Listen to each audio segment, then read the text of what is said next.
దేవుని నామానికి మహిమ కలుగును కాక. జీవన తొలి సంధ్య అనుదినమన్న అనే ఉదయకాలపు వాక్య ధ్యానములకు మిమ్మల్ని ఆహ్వానిస్తూ నా నిండు వందనాలను ప్రభు పేరట తెలియపరుస్తున్నాను.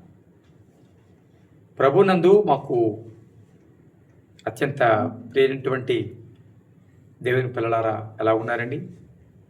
కుటుంబంలో అందరూ బాగున్నారని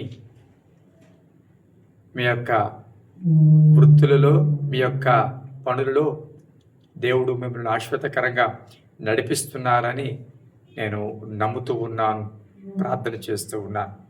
నిరీక్షణ కోల్పోకుండా దేవుని సన్నిధిలో విశ్వాసముతో కొనసాగగలిగితే తప్పక తన కార్యాలను దేవుడు చేయబోతున్నాడు. దేవుడు మనల్ని ప్రేమించి మరొక ధనముని మరి దేవుడు అనుగ్రహించి ఉన్నాడు.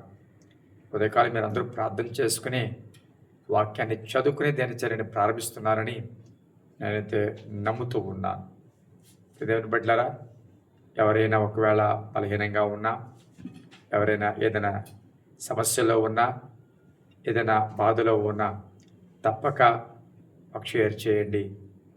తప్పకుండా నేను మీ గురించి ప్రార్థన చేస్తాను. దేవుడికి తప్పకుండా కార్యం చేస్తాడు, మర్చిపోవద్దు. మేము ఎప్పుడూ కూడా మీ నుంచి ప్రార్థన అవసరత కోసం ఎదురు చూస్తాం. ప్రార్థన చేయడానికి మేము ఇష్టపడుతూ ఉన్నాం.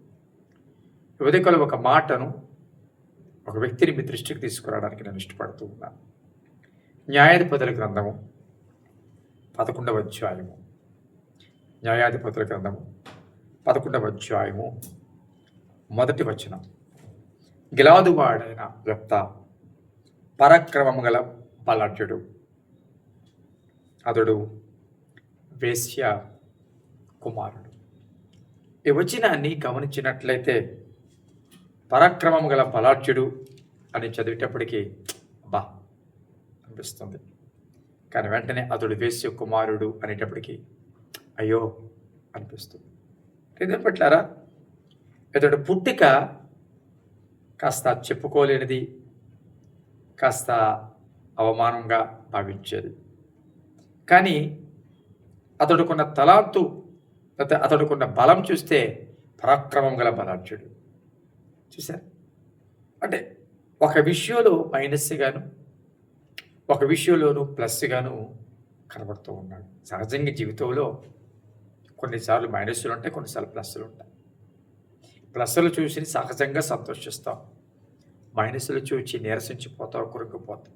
కొన్నిసార్లు మన జీవితంలో ఏదైతే ప్లస్ అనుకుంటామో ఆ ప్లస్ల కంటే మైనస్ మీద ఎక్కువ దృష్టి పెట్టి ఆ మైనస్కి ఎక్కువ ప్రాధాన్యత ఇచ్చి అదే ప్రాముఖ్యం అనుకుని, అదే నిజం అనుకుని, లేకపోతే అదే నీ ఓటమికి కారణం అనుకుని, అదే నీ ఆశీర్వాదము పొందకపోవడానికి కారణం అనుకుని కొన్నిసార్లు ప్లస్లు, లాభము అన్న వాటిని బట్టి అన్నవి కూడా ఈ యొక్క బలహీనతలు, మైనస్లను బట్టి కోల్పోతూ ఉంటాం. ఇతడు పుట్టిక నిజమే అవమానము కలిగించేదే, చెప్పుకోలేనిదే. కానీ అతని యొక్క తలాంతు పరాక్రమం గల బలాఢ్యుడు అని అనిపిస్తుంది. దేవుని పెట్టారా, ఎప్పుడూ కూడా ఈ జీవితంలో అఫ్కోర్స్ కొన్ని మైనస్లు ఉంటాయి, అలాగే దేవునికి ఇచ్చిన తలాంతులు కూడా ఉంటాయి, దేవునికి ఇచ్చిన ప్రత్యేకత కూడా ఉంటుంది, దేవుడికి ఇచ్చిన ఒక ప్రత్యేకమైన కృప కూడా ఉంటుంది. అది గుర్తెరుగు. చాలాసార్లు దేవుడిచ్చిన కృపను బట్టి, దేవుడికి ఇచ్చిన తలాంతులు, దేవుడికి ఇచ్చిన ఆధిక్యత, వీటిని మర్చిపోయి ఎప్పుడూ కూడా నీ బలహీనతను చూసుకోనో, నీ ఆర్థిక పరిస్థితులు చూసుకోనో, నీ శక్తి చూసుకోనో, నువ్వు చదువుకోలేని స్థితిని బట్టో, దేనిని బట్టో, ఆర్థికంగా నీ బలహీనతలు బట్టో నేను చేయలేను, నేను పొందలేను, నేను సాగలేను, నేను నిలబడలేను, ఇలాగ చాలాసార్లు అనుకుంటూ ఉంటాం. యెఫ్తా జీవితంలో పరాక్రమం గల బలాఢ్యుడు అన్న తలాంతు ముందు వేశ్య కుమారుడు అనే బలహీనత కనుమరుగైపోయింది. నిజమే, అతడు వేశ్య కుమారుడే, కానీ అతడు పరాక్రమం గల బలాఢ్యుడు ఆయన చూసారా, అదే అతను నిలబెట్టింది.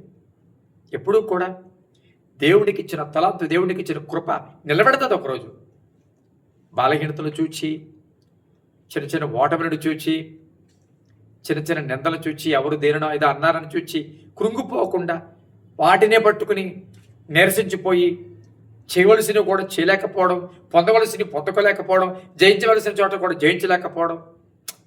అలా చేయొద్దు. ఎంత పరాక్రమం గల బలాఢ్యుడు. అతడు దానిని బట్టి జయం పొందాడు, న్యాయాధిపతి అయిపోయాడండి. అవసరం ఆ ఒక్క తలాంతు ప్రజల ముందు అతను నిలబెట్టింది, యుద్ధం చేయించింది, న్యాయాధిపతిని చేసింది.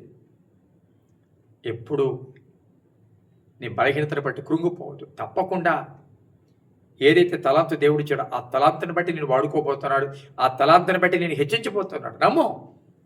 దేవుడిచ్చిన గొప్ప తలాంతు ముందు ఏ బలహీనత నిలబడలేదండి. ఆ బలహీనత ఏమాత్రమో పెద్దవి కాలేవు, నిన్ను ఆపలేవో. ఒకవేళ నీ బ్యాక్గ్రౌండ్ సరిగ్గా లేదా, నీ యొక్క తల్లిదండ్రుల స్థితి సరిగ్గా లేదా, కుటుంబ స్థితి సరిగ్గా లేదా, ఆర్థిక స్థితి సరిగ్గా లేదా, ఏవి ప్రత్యేకత ఏవీ లేదా, ఏవి చేయలేను బలహీనుడును అని భావిస్తున్నావా? అయినా పర్వాలేదు. దేవుడు నీకు ఇచ్చిన ఏ చిన్న తలాంతైనా దాన్ని బట్టి దేవుడు నిలబెట్టబోతున్నాడు, దాన్ని బట్టి దేవుడు వాడుకోబోతున్నాడు. దానిని బట్టే నీ ద్వారా దేవుడు తన నామానికి ఘనత తెచ్చుకోబోతున్నాడు. రైట్? ప్రార్థన చేద్దాం. పరిశుద్ధమైన తండ్రి, నీ పరిశుద్ధ నామానికి స్తుతులు స్తోత్రములు చెల్లిస్తున్నాం. నేను మమ్మల్ని ప్రేమించి బ్రదరమిచ్చావు. ఈ దినమును బట్టి సమయాన్ని బట్టి నేను స్తుతిస్తూ ఉన్నాను. ఎంత పరాక్రమం గల బలాఢ్యుడు, అలాగే అతడు వేశ్య కుమారుడు అని వాక్యం చెప్తుంది. కానీ ఎప్పుడూ కూడా అతని బలహీనతని బట్టి, అతని పుట్టుకని బట్టి ఎప్పుడూ కూడా అతడు మరుగుచ్చేవాడలేదు. కానీ నువ్విచ్చిన తలాంతు, నువ్విచ్చిన ఆధిక్యతను బట్టి అతడు హెచ్చించబడ్డాడు, నీ నామం కనపరచబడింది. ప్రియబిడ్డలు ఎవరైతే ఈ మాటలు వింటున్నారో, ఏదైనా బలహీనతలు కుటుంబాల్లో కానీ వారి వ్యక్తిగత జీవితాల్లో ఉంటే వాటి వైపు చూస్తూ కృంగిపోకుండా నువ్వు ఇచ్చిన తలాంతుని బట్టి ధైర్యం తెచ్చుకుని ముందు కొనసాగలిగిన కృప ఇచ్చండి, బలపరచండి, దీవించండి, హెచ్చించండి. బలహీనంగా ఉన్న వారిని బలపరిచి నిలబెట్టుకోండి. అనారోగ్యంగా స్వస్థపరచండి. గర్భిణీ స్త్రీలు జ్ఞాపకం చేసుకోండి. వివాహం కావాల్సిన వారిని జ్ఞాపకం చేసుకోండి. ఈరోజు పుట్టిన దినములు, వివాహ దినములు జరుపుకుంటున్న వారిని జ్ఞాపకం చేసుకోండి. విదేశాల్లో ఉన్న వారిని జ్ఞాపకం చేసుకోండి. ఉద్యోగాలకు ఎదురు చూస్తున్న వారిని జ్ఞాపకం చేసుకోండి. కుటుంబాల అసమాధానం వల్ల వారిని జ్ఞాపకం చేసుకోండి. నాయన ప్రమోషన్ల కొరకు, ట్రాన్స్ఫర్ల కొరకు ఎదురు చూస్తున్న వారిని జ్ఞాపకం చేసుకోండి. ఆర్థికంగా సతమతమవుతున్న కుటుంబాలు జ్ఞాపకం చేసుకోమని సమస్తమైన చేతులకు అప్పగిస్తుంది. మీరే మహిమ పొందమని యేసు నామమున చిన్న తండ్రి. ఆమె. Thank you.